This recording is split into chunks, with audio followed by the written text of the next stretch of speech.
Hi all, myself Chetan Garg and I welcome you all to our amazing number theory gem series. आज का question यार बड़ा interesting सा number theory का एक क्वेश्चन है एंड उसके हम दो सॉल्यूशंस डिस्कस करेंगे। काफी हद तक लॉजिकल क्वेश्चन था, सोचने वाला क्वेश्चन था। ठीक है, जैसा थंबनेल में क्वेश्चन लिखा हुआ था मैंने ऑलरेडी, है ना। आई एम वेरी श्योर बहुत सारे बच्चों ने ये क्वेश्चन सॉल्व कर भी लिया होगा। लेट्स सी आप लोगों का सॉल्यूशन करेक्ट आता है या नहीं आता है। एंड इन केस अभी ये क्वेश्चन आपने ट्राई नहीं किए तो आई will request you all, please pause the video, है ना। जैसे ही आपको क्वेश्चन दिखता है एक बार, है ना, क्वेश्चन को ट्राई जरूर करो। Give it 10-15 minute sincere efforts, है ना। उसके बाद still if you are not able to solve this question then you can always watch the solution, right? So let's start the question. This is today's gem. Find the number of integral solutions of x cube plus y power 4 equals to z power 31. Basically this question is of RMO 2015, right? यहाँ पर हमें ना integral solutions की बात कर रहे हैं। पहली चीज तो फर्स्ट थिंग, इसने पॉजिटिव इंटीग्रल सॉल्यूशंस नहीं बोला, नंबर ऑफ इंटीग्रल सॉल्यूशंस की ये बात कर रहे हैं। ठीक है, of this equation x cube plus y power 4 equals to z power थोड़ी ज्यादा है 31।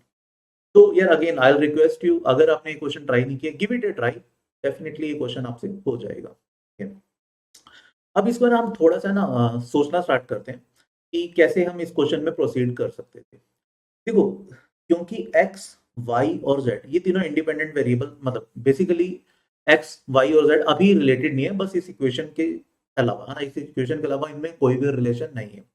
तो एक तो पॉसिबिलिटी आती है कि यार ऐसे तो इनफाइनाइट सॉल्यूशन हो सकते हैं, बट कंडीशन क्या है, यहाँ पे इंटीग्रल सॉल्यूशंस की बात कर रहे हैं, रियल सॉल्यूशंस की बात नहीं कर रहा, है ना। तो लेट्स अज्यूम, इसमें ना हम एक चीज देखते हैं।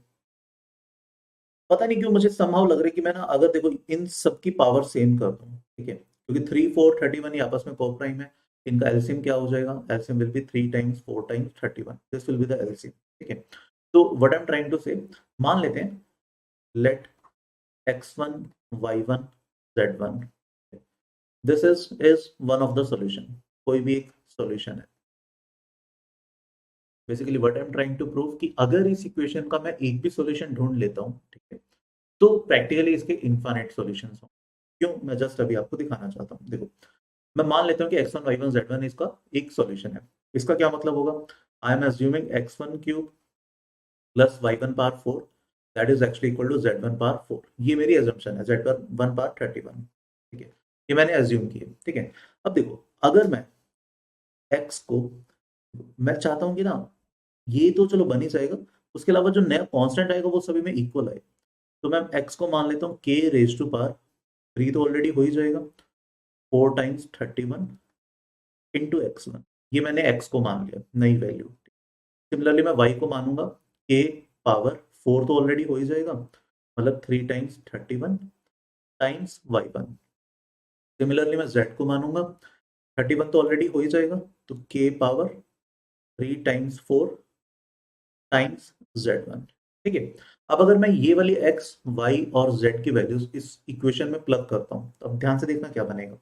तो x cube that will become k power, इसका मैं क्यूब करूंगा तो ये बनेगा 3 times 4 times 31 times x1 cube plus y power 4 क्या बनेगा, k पावर, इसका होल पावर 4, मतलब 3 times 4 times 31 times y1 power 4 that is equal to z power 31। इसको मैं प्लग करता हूँ तो अगेन इसका होल पावर 31, मतलब k power 3 power times 4 times 31 times z1 power 31।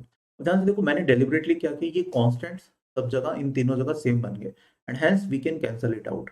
तो what we are left with x1 cube plus y1 power 4 that is equal to z1 power 31, जो already मैंने एज्यूम किया था। ठीक है, तो what is the point? Point ये है कि अगर एक भी सॉल्यूशन हम ढूंढ लेते हैं, practically there will be infinite solution, because मैं k के साथ तो खेल ही सकता हूँ ना यार।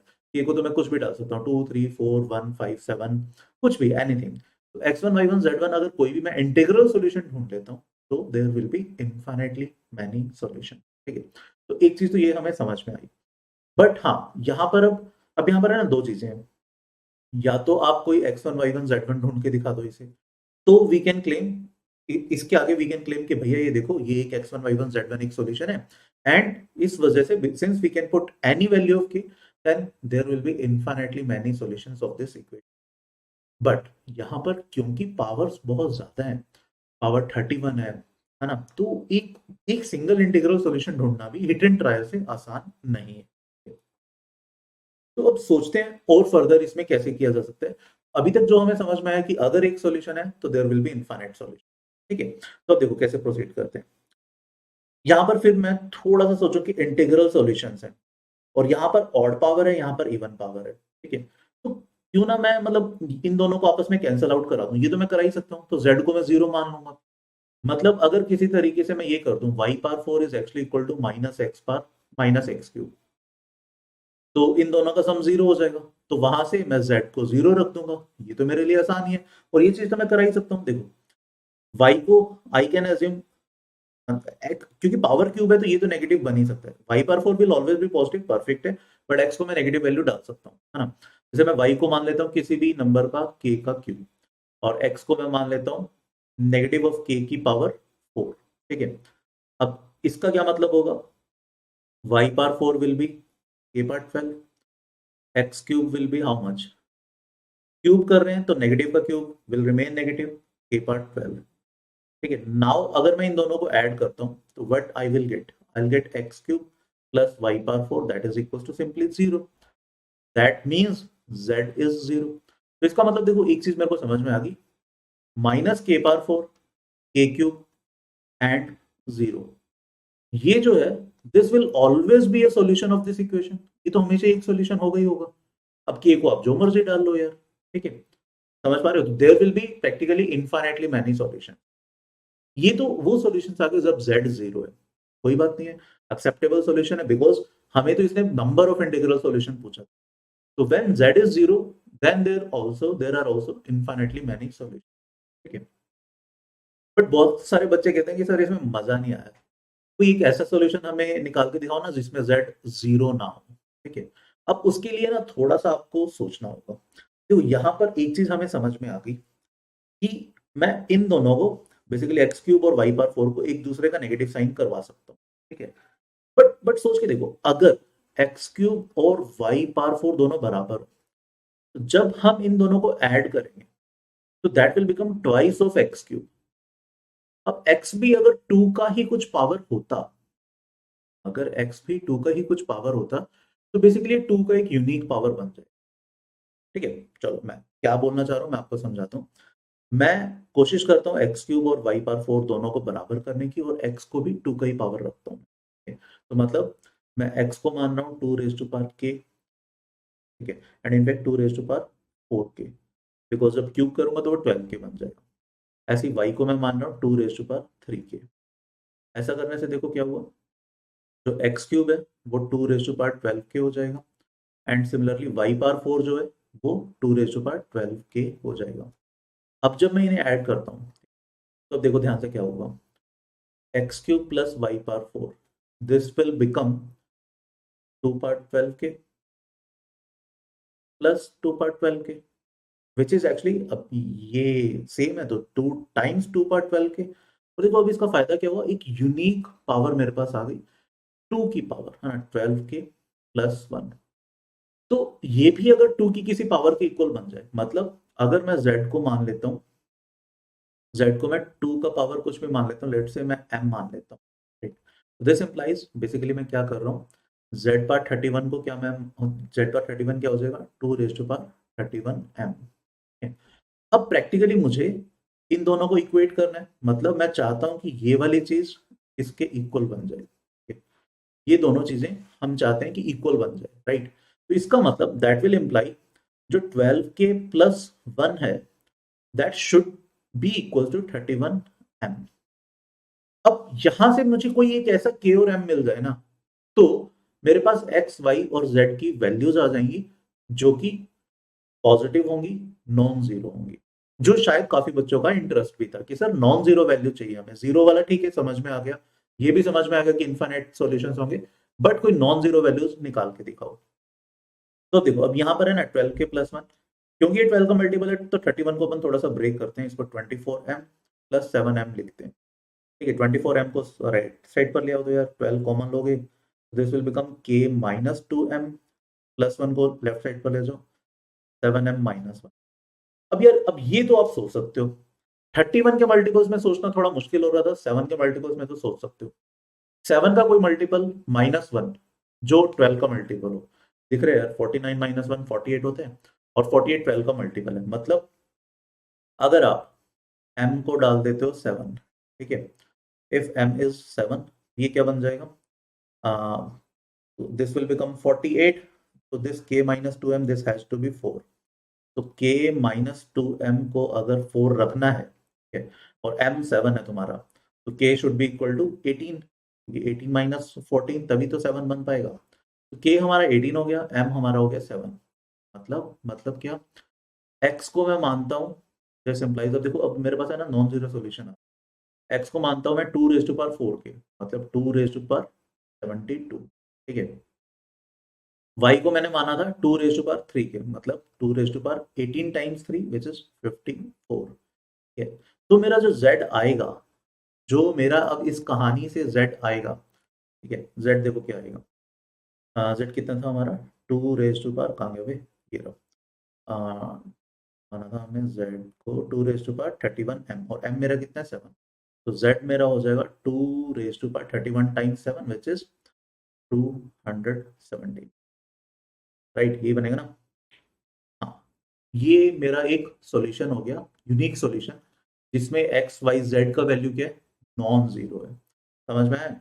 और जैसे मैंने थोड़ी देर पहले क्लेम किया था कि अगर हम एक भी ऐसा सॉल्यूशन ढूंढ लेते हैं x1 y1 z1, तो we will get infinitely many solution इस वजह, ठीक है। तो देखो अब इस क्वेश्चन को हमने कैसे ब्रेक किया, 3 पार्ट्स में ब्रेक किया, ऑल दो तीनों इंडिपेंडेंट से पार्ट्स हैं।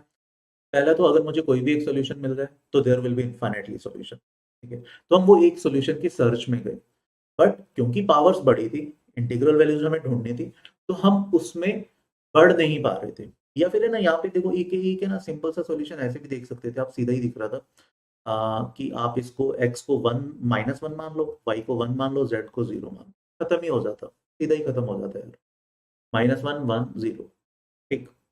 एक सॉल्यूशन मिल गया। अब यहाँ पर k के साथ जो मर्जी खेलो यार, k को जो मर्जी पुट करो, you will get infinitely many solution, right. तो प्रैक्टिकली एक स्पेसिफिक सॉल्यूशन, उसका जनरल सॉल्यूशन, ये मिल गया आपको।